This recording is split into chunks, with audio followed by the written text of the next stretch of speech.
გავახალგაზრდავდით და გუშინ ჩვენს იმედის ეთერში გუშინ დავბერდით ყველა სრულიად საქართველოს, იმიტომ რომ ვუყურეთ როგორ გაიმარჯვა ნიკამ თავისი ცოდნით მაგრამ რატო დავბერდით ვინერვიულეთ არა ხო მაგრამ მე არ ვთვლი რომ ეს დაბერება პირიქით ეს იყო ბედნიერება გულშემატკივრობდით მას ალბათ მთელი საქართველო გულშემატკივრობდა იმიტომ რომ ჩვეულებრივი ადამიანი მოვიდა და მან თავისი განათლებით თავისი გონებით მოიგო გამოიმუშავა თანხა კი, ნამდვილად და გახდა პირველი გამარჯვებული გადაცემისა ცოდნა ფულია. მან მოიგო 25,000. და დრო არა დავპატიჟოთ სტუდიაში.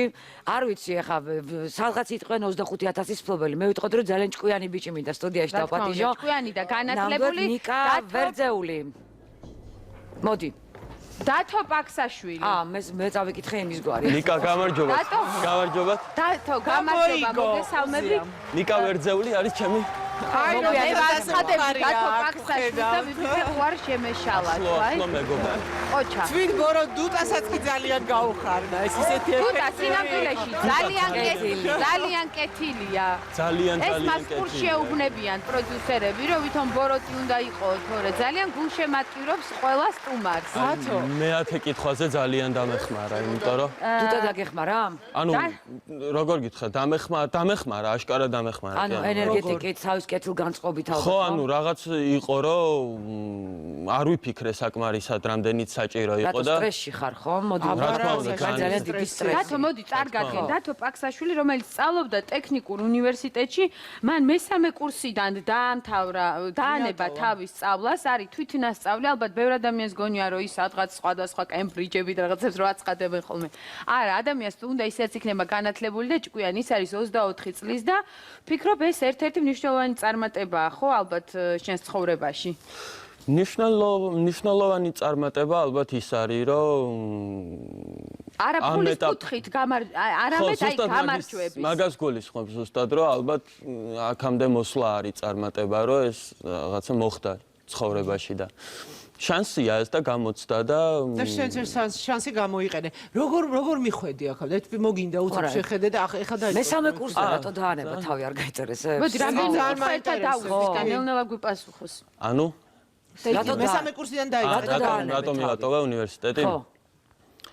უნივერსიტეტი მპირდებოდა იდეაში სტაბილურ სამსახურს და სტაბილურ ანაზღაურებას იმისთვის, რომ მეკეთებინა ის, რაც იდეაში არ მინდა რომ ვაკეთო და კარგია კომფორტი, საერთაშორისო ურთიერთობები და დიპლომატია.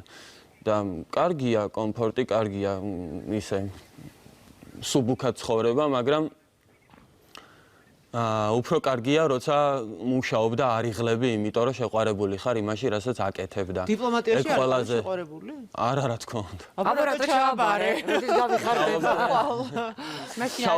ჩავაბარე ერთადერთი მიზეზით, იმის გამო, რომ რატომღაც ეგონა ყველას გარშემო და დედას, ბებიას, ეგონათ ბაბუას, რომ ანუ მე რომ მოვინდომო ვერ ჩავაბარებ და უბრალოდ მინდოდა მეჩვენებინა რომ ეგ პრობლემა არ არის ანუ მე ჩავაბარებ და გრანტსაც ავიღებ უბრალოდ არ მინდა და იმისთვის რომ დამემტკიცებინა რომ განა ვერა არამედ არა ამის გამო ჩავაბარე მარტო ეს გადაწყვეტა რომ მეორე დაამტკიცე რომ ბევრი რამ შეგიძლია იმის შემდეგ თუმცა რა არის რისი კეთებაც გინდა ისო არ მინდოდაო რასაც ვაკეთებდიო მინდა აი ყველაფრის კეთება მინდა ანუ წეღან ძალიან კარგი თემები ქონდათ აქ უსმენდი მე კიდევ თქვი რომ ალბათ ზის გვისმენს და იცინის თქო არა ხო ანუ იქ კოსმეტოლოგიაზე და კანზე როცა იყო საუბარი მან რა თქმა უნდა მეცინებოდა მაგრამ მანამდე იყო ძალიან საინტერესო ბლოკი და მეც ხშირად უყურებ დოკუმენტურ ფილმებს იმაზე თუ როგორ უნდა იკვებო ან რატომ უნდა იკვებო ესე ან ისე და რა ბიოქიმიური პროცესები მიმდინარეობს ორგანიზმში და მე შემდეგ რა არის სისხლი საერთოდ და ასე შემდეგ ანუ ანატომიით ძალიან დავინტერესდი ბოლო პერიოდში და ძალიან მინდა რომ ანუ ბავშვები აი მაგალითად მე-6, მე-7, მე-8 კლასის მოსწავლეები ამ ინფორმაციას ფაქტობრივად ვერ იღებენ, იმიტომ რომ დიდი ბოდიში ყველასთან, მაგრამ მე ეჭვი მაქვს საფუძვლიანი, რომ თქვენ რაღაცებს იმათ ვერ ასწავლით, იმიტომ რომ თქვენ თვითონაც არ იცით და არ აკეთებთ.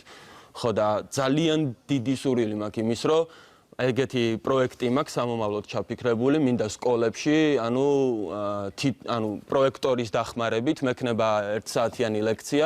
ესე იგი ადამიანის სისხლი, ბიოქიმია, ანატომია. მე და ჩემი არის ბიოქიმიკოსი და არის საოცარი პედაგოგი, მისი შვილები, მისი მოსწავლეები ძალიან დიდი ქულები დაბარებენ ვერ დაგეკითხები ახლა. არა გაქვს შენ, არა გაქვს პროფესიული განათლება და სკოლაში არა, პროფესიული არა, სკოლაში ბავშვებს განაცხადია ხმამაღალი. არა, სკოლაში ბავშვებს კი არ მინდა რომ ვასწავლო, არამედ მინდა რომ ერთჯერადი ლექცია იქნება. ანუ უბრალოდ გაუზიაროს თავისი დიახ, ანუ მე რაც თავისი ვიცი ცოდნა. ზუსტად და მე რა ინფორმაციაც მაქვს უკვე მოპოვებული და გადამოწმებული, რა თქმა უნდა. მე გამიზიარებ, მე ესე ძალიან დიდი სიამოვნებით მოусმენ შენ ინფორმაციას, მაგრამ მაყურებელს მინდა უთხრა, შენ არ ხარ მარტო მოსული, შენთან არიან ადამიანები, შენი მეგობრები, ისინი გახოთ გონიურული მოძრაობა, მწვანე ოჯახის წევრები, ანუ შენი ოჯახის წევრები, ხომ? რომელიც არის მისი გულშემატკივრები, მე მინდა დავპატიჟო სტუდიაში ნიკა გრინი, ანუ მწვანე იგივე შანთი გრინი, ლუკა გრინი. მე მგონი სწორად ამოვიკითხე ამ შემთხვევაში. ლუკა გრინი, მადლობა მობრძანებისთვის. მინდა გითხრათ გრინებო, რომ მე რო ვიყავი ძალიან პატარა, მქონდა ერთი მწვანე ფანქარი და ხშირად მქონდა აღქმა ამ ფანქარს როცა ვუყურებდი, რომ თითქოს მეც ვიყავი მწვანე. ანუ თქვენც ეს ეგრძნობთ ეხა თითქოს თავს? ჩვენ ერთმანეთს რო უყურებთ, მაშინ ფიქრობთ რომ მწვანეები ვართ. და მწვანეები რატო ხართ? ანუ ბუნება, ეკოლოგია თუ რატო მაინც ზუსტად, ანუ მაქსიმალური სიახლოვე ბუნებასთან და ქალაქიდან სოფლისკენ არის გეზი. საცხოვრობ. თემქაზე. რატო არ მიდიხარ? შენობების უდაბნოში. შენობების უდაბნოში. ესეა მართლა კი. კი, ანუ რატო არ მივდივარ და იმიტომ არ მივდივარ, რომ იქ არ დავიბადე. ხო და მაგის გამოსწორება მინდა კი. ანუ ახლა უნდა დაიბადო ახლა სოფელში. კი. აუცილებლად და ეგ არის ისეთი უცვლელი გეზი და ცხოვრების ლაითმოტივი, რომ ანუ გენური სპირალი უკან სოფლისკენ. კარგი. ბიჭებო, რა საკეთებთ რო იყრიბებით? სანამ სოფელში გადახვიდოდეთ საცხოვრებლად, აქ რა საკეთთ? აი ხო ცოლი ყავს? კი. ახალხანს მოვიყვანე. 23-ს. რა საკეთებთ? საუბრობთ ბევრ რამეზე, პრობლემებზე გარშემო, რატომაც გონია, რომ ეს ვიწრო წრე, რომელსაც მწვანე ოჯახი ქვია, რომელიც დღე ფართოვდება, გონია რომ რაღაცას შეცვლის, რაღაცას დატოვებს ღირებულს და ძალიან კარგი. ბავშვებს მომავალ თაობა ის არ იტყვის, რომ მათ მამების თაობამ რაღაც არ დაუტოვა, ანუ რაღაც უნდა ამანთოთ ჩვენ რა, რომ იმათმა გაავრცელონ ერთი სანთელი მაინც, რომ იმან თავის შვილებს გადაეცათ. რა საკეთებთ ანუ ასაკეთებთ კითხულობთ, ბევრს საკუთარ თავზე ვზრუნავთ, ანუ მაგალითად ადამიანს რო ეუბნები შენ ეს არ გააკეთო, ანუ ბავშვს მით უმეტეს ეს ფაქის არსებას შენ არ უნდა აკეთებდე იმას. მაგალითი შენ უნდა იყო. მაგალითად ჩემი უფროსი თაობა მეუბნებოდა იმას, რასაც თვითონ აკეთებდა და მიშლიდა, ანუ მე ვერ ხვდებოდი რა და ჩვენ ვცდილობთ და ჩვენ თავში ვებრძოლოთ ჯერ იმას და მე უთხრათ ბავშვებს და გონი რავი სწორი იმართულებაა ეს. კი, ბევრი შემაჯერდა, ერთი კითხვა მაქვს შენთან. ვიცი რომ გინდა რაღაცის გადაღება, ხო, კლიპის, თუმცა ამას ვერ ახერხებ რაღაც ყველაფერი გარკვეულ თანხებთან არის საშუალებებთან.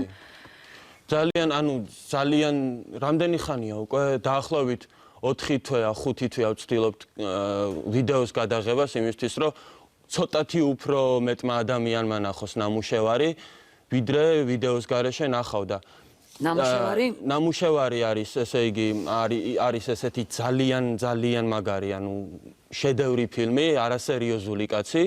შედევრია ნამდვილად, გეთანხმებით. რომელიც თითოეულ ჩვენგანთან არის ძალიან ახლოს და მე პირადად რო უყური ამ ფილმს, მეთქი ეს ჩემი ბიოგრაფია ხო არაა რა, ანუ აი ხლა ანუ შემპირდნენ რომ ექნება საშუალება ამ სიმღერის წაკითხვის. ვეღარ ვასწრებთ სამწუხაროდ დრო ამოიწურა. მაგრამ სამაგიეროდ ეხა ჩემი პროდიუსერი მატყობინებს რომ იმ ფილმის გადაღება რაც გინდათ თქვენ და კლიპის და ვერ ახერხებთ იმედის ტელეკომპანია იმედი ყველანაირად დაგეხმარებათ და ხელშეგიწყობთ იმაში რომ ძალიან დიდი მადლობა.